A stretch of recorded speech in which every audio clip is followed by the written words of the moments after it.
Hello everyone, good morning गासिखौबो बरायबाय नोंथांमोनखौ आंनि बे गोदान भिडिअ गासिखौबो बरायनाय थाबाय आरोना स' दिनैहाय आं मोनसे आरो गोदान भिडिअ लानानै फैलायबाय आरोना नोंथांमोननि गेजेरावहाय नोंथांमोना आंनि भिडिअखौ नायनो इन्ट्रेस्ट मोनोब्ला नायलांबाय थादो आरोना स' फुङावनो दिनैहाय सिखारनानै 5आवनो सिखारबाय सिखारना माने बोथोरानो बोरैबा नै ओरैबायदि थान्दाखा दिनैबो थान्दा जागोन नामाथाय थ' बिनानावनि एग्जाम दङलाय रे ओमफ्राय दायो आं बिदिनो फुङावनो सिखारनानै बायदिसिना बानायनानै मानानै जाहोहरनांगौ आरोना थ' बेखायनो आङो दा सानबायखि आं रुटिखौनो सावनोसै होननानै ओमफ्राय सावनायजों लोगोसे मावनायजों लोगोसे नोंथांमोननोबो आं शेयार खालामलांनो होननानै भिडिअखौहाय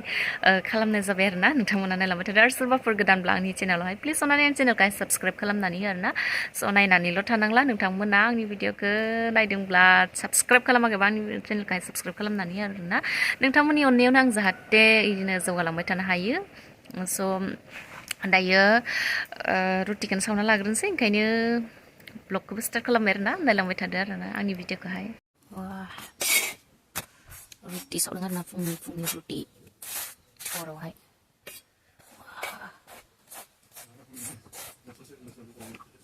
गुसु गिदिर ना फिसा ओमफ्राय दोनबाय बरियानो इसांखिनि सावखांजोब्बाय आरोना नै बेयावनोसै बरिया सावखांबाय इसांखिनिखौ मर्निंनि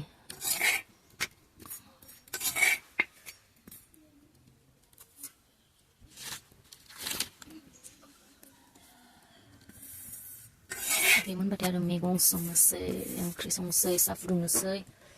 लोंनोसै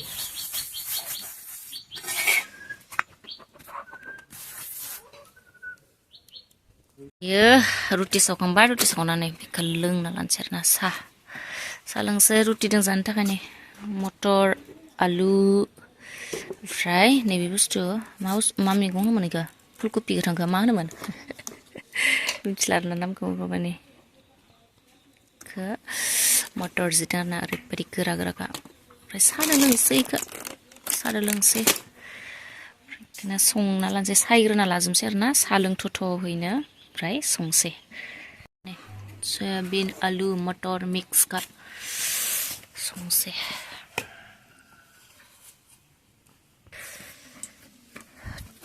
थाव होनानै लाबाय दायो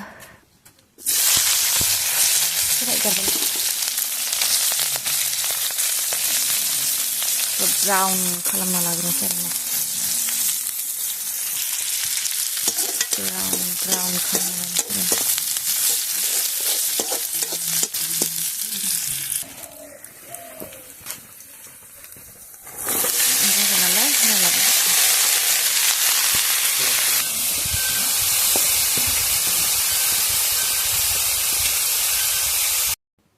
दायो मोनखांजोब्बाय जानो थाखाय लाबाय आरोना नै मैगङाबो मोनबाय रुटिजों